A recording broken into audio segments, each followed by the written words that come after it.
Welcome back to the Floyd Wagstaff Museum on the campus of Tyler Junior College for today's Coffee with Kevin, and we are joined by our newest head coach in the department, although he's been a member of our staff here for several years, but recently officially appointed as the head softball coach at Tyler Junior College, Eric Henderson. Welcome to Coffee with Kevin. Nice to be here. So you've been around this department for several years, Yes. and took over as the interim this year in October. Tell us about how you kind of got started in coaching, where you grew up playing, coaching, and how that all ended up at Tyler Junior College. Okay. I played high school ball in Midland Lee. A lot of people know that from Friday Night Lights and stuff like that, and the historic Midland Lee Rebels, Midland High Bulldogs, Permian, the Mojo. I actually moved. My dad was in lawn care, so I moved from Midland to San Antonio middle of my junior year. That was tough, and I played baseball in San Antonio. So graduated high school in San Antonio, played 2 years at Cisco Junior College. And then after Cisco, I went to West Texas A&M and played 2 years there. Graduated with my business degree, and then it's kind of where I guess you could say the coaching kind of started for me. I worked at the Amarillo Baseball Academy, did a lot of baseball lessons, coached some travel ball teams I coached the same kids from when they were 14 to 17, so that's pretty cool to see them grow up. And then I kind of didn't know where the path of what I wanted to do was going, so I decided to try and sell insurance for a little while, and it was a little while. It wasn't something. I was in the very back, no windows in my office, just cold calling for 8 hours. Really? And it was tough to do that, and I would do that and go do baseball lessons. There's actually a guy that his son played for me during travel ball, so got to, just in all that with coaching, you just meet so many people and they can just help you along the way. So he helped me, and then that's when I decided maybe I want to try to coach high school ball. So I went back to school to get my teaching certificate, and then I realized I didn't want to coach two sports in high school, and I did my also to the school that I did my I guess you could say proctoring at when I followed teachers around. The high school kids were very disrespectful and stuff like that, and that's something I didn't want to deal with. So I went back to doing lessons full time, took some time off, and then I got into the college game not shortly after that when I started coaching softball at Weatherford College. It's kind of a weird. The assistant coach coached my brother in high school, calls me looking for my brother because they need a volunteer assistant. And I told him my brother's not in the athletics anymore. He's a finance guy, but I'll do it. I don't think the wife kind of like that, but I just made the decision right then. So that's how I got into college softball. Took the volunteer assistant job at I don't know if you call it a job, but at Weatherford College for 3.5 years, and then it's actually where I met Coach Wynn, was when we played them. Sure. They came down to us, and once we met, we talked about the job periodically throughout the season. Then in the summer, it made it happen. I've been here for 3 years. So, yeah. So in basketball, you always talk about moving one seat over, 6 inches or whatever it is.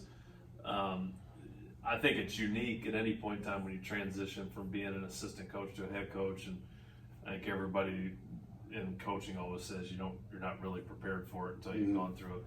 But yours was even probably more unique because your season had started. Coach Wynn took the head job at Louisiana Tech, and so in an instant you were kind of thrust into it. Tell me about how you were able to manage that transition. What was important that you made sure you maintained that had been done before, but yet at the same time, how do you put your own stamp on it and be your own person? Because it's not like it was after a school year was over where you can just flip it upside down and start over. Yeah. You guys had already started some things. So tell me about how that transition, how you were able to manage through that, how your kids reacted to it, so on and so forth. With the sophomores were awesome.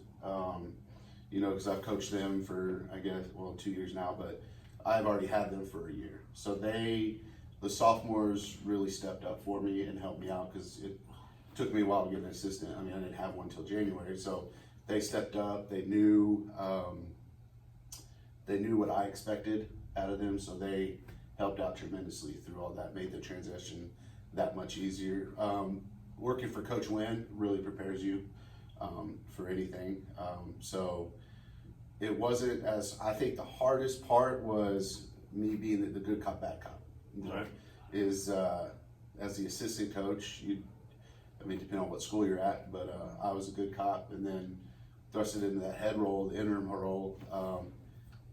It was tough finding a median because I still wanted to show them the trust I had for them, the communication, but I wanted to make them known that I am the head coach now. Sure. So some of the stuff that not necessarily flew when Coach Wynn was here, but it's just it was tough for me for some of the girls to kind of see me kind of change that role Right. into the head coach. So, but I think the biggest help was the sophomores helping me out, and then the best advice I got, it was from you, that Mark was kind of added on to it, just make it my team.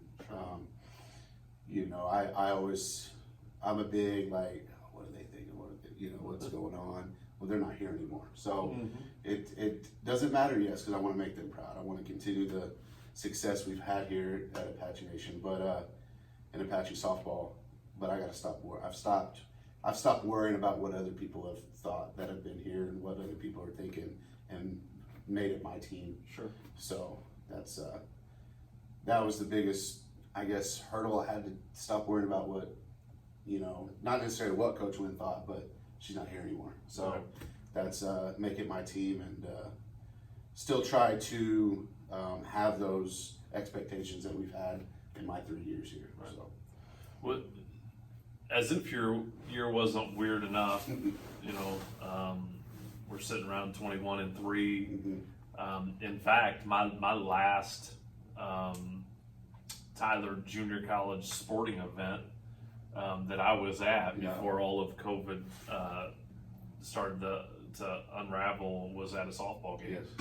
And I remember sitting there with Kelsey Weeks trying to figure out, was this real or not real, as the NCAA tournament was saying no fans, and I was leaving for Arizona that night, got to the airport, and the NBA suspended their season.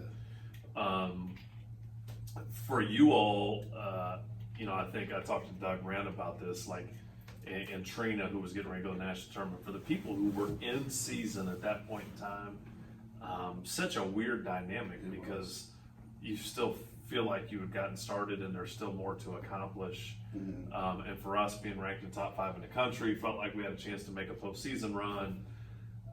How did you manage that with your players? How did you manage that personally?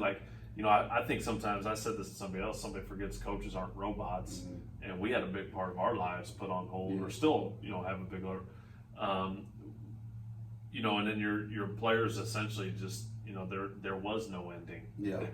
There was, but there wasn't. So, talk to me a little bit about how that's impacted relationships with your players, maybe, because that dynamic changed in an instant of what our role is. It was definitely hard, especially, it was hard for everybody on our team, but the sophomores who had, I guess, you could say unfinished business with the way their freshman season ended at the national tournament. Everybody, all 20, I could get around 23 girls, thought we had a really shot making a deep postseason run, and for it to end so abruptly, it was tough for the sophomores. Because after that game, not kind of knowing what's going on, I sent them home for a few days for spring break, not knowing they would be, the next time they come back, they'd be moving out. Right. So it was tough for all of them, obviously, the ones who really loved the team and loved the softball. It was hard for me too, because I was in an interim season. Basically my whole season was a job interview. It's for it to get cut short. I joke with my brother all the time that when the job opened and the process, as hard and as stressful as it kind of was, that I would try to make it easy on you and bring a national championship. And, obviously that didn't happen, but it's been tough. I keep in contact with the girls as much as I can. You know, most of the sophomores have somewhere to go, so that's easy. Their head coaches have from their other schools that Sure. kind of transitioned in there. With the freshmen, just been keeping them, you know, up to date. I think my first phone call was to them was like, you know, just how's everybody doing? Do a couple of Zoom meetings, make sure everything's, you know, the academic part was kind of tougher. I knew a few of them would struggle with what was going on online, but they pushed through it just like they did this season. I mean, they found ways to be successful on the academic side with the season being cut short, and so we're obviously ready for the new team to get here, team 7 to get here, and a couple of sophomores are coming back, so that's always nice. But it was tough at first, but it's kind of got easier as they understand it more now than they did. You know, we always had that hope when the NJCA pushed it back. Hey, we're going to hold till March 31st, and they're like, is it going to happen? I go, it doesn't look good. Yeah. So, but they always had that hope, and then when it ended, they were devastated. But it's gotten better, and they understand it a little bit more. Well, you say it's getting better. Off the topic of Tyler Junior College, I know you're a big baseball fan. Yes. You're an Astros fan, and we won't hold that against you. You and Dash can have talks about that later. But you know, it's kind of strange that in Texas and maybe even nationally, we've seen this kind of resurgence of COVID-19, which has put us in a strange position Yes. for fall athletics at the NJCAA level. But at the same time, this week, as this will air, we're getting ready for Major League Baseball to open the season. Yes.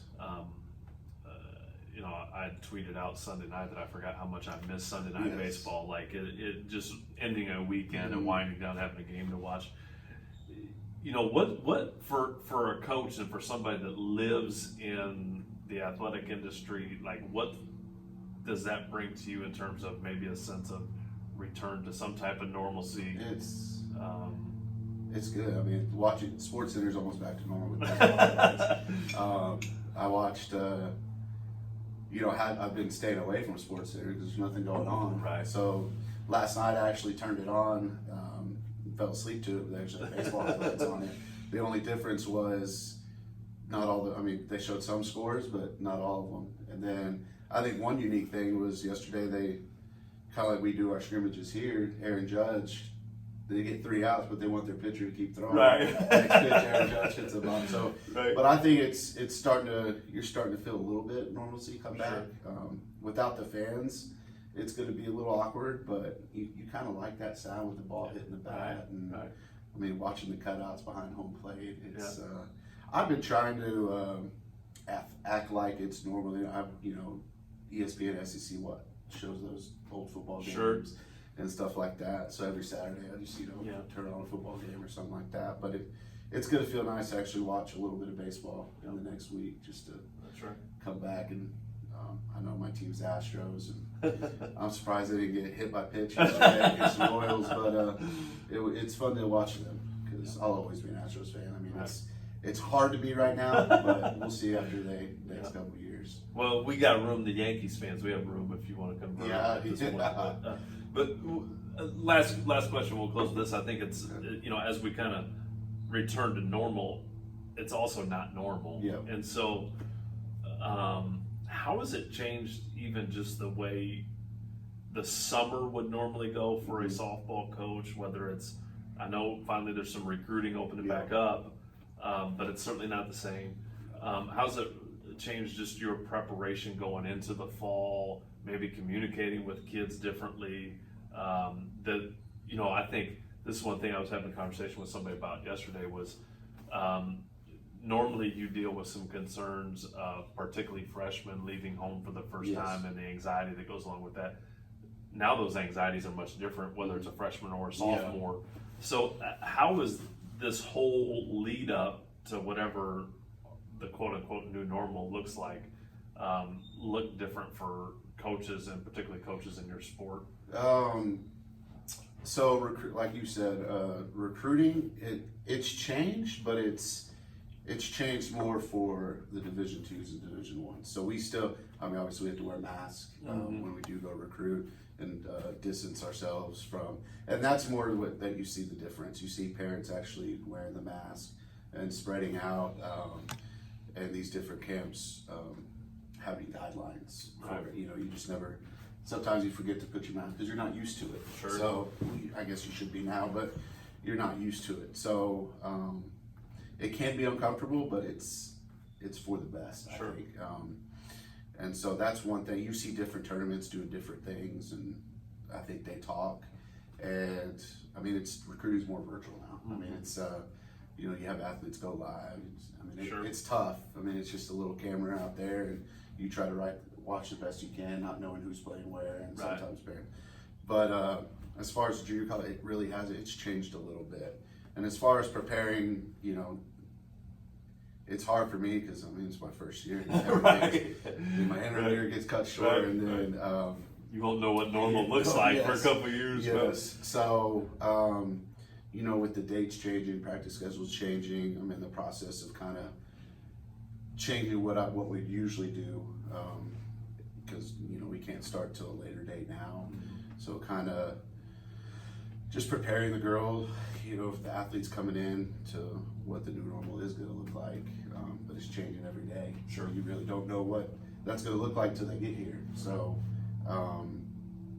it'll be interesting. I've been talking to a lot of other coaches at the JUCO level and the D2 level, kind of picking their brains about how they're going to manage it. But we're going to cut down fall. You don't even know if those fall trips are going to happen. Right. Right. So that's something you've got to prepare for too. Do we make more scrimmage time here? Do we have more individual practices that we don't have a lot of people on the field?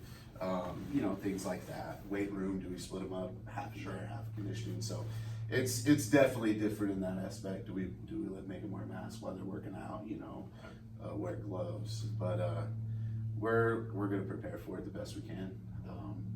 And I know our team's ready to be back, and they'll do whatever it takes to be back. Right. So I think them being at home for this amount of time is, I'm glad a lot of them are trying to get back into a normal setting, but they understand that it will be different in the fall coming up. So. Well, one thing that I don't think will be different is the success that our Apache softball program has had on the field over the first 6-7 years of the program, and a large part of that is due to your work as an assistant and now your work as the head Yes. guy. And once again, congratulations. Thank you. And thank you for joining us on Coffee with Kevin. All right. Thank you. Glad to be here.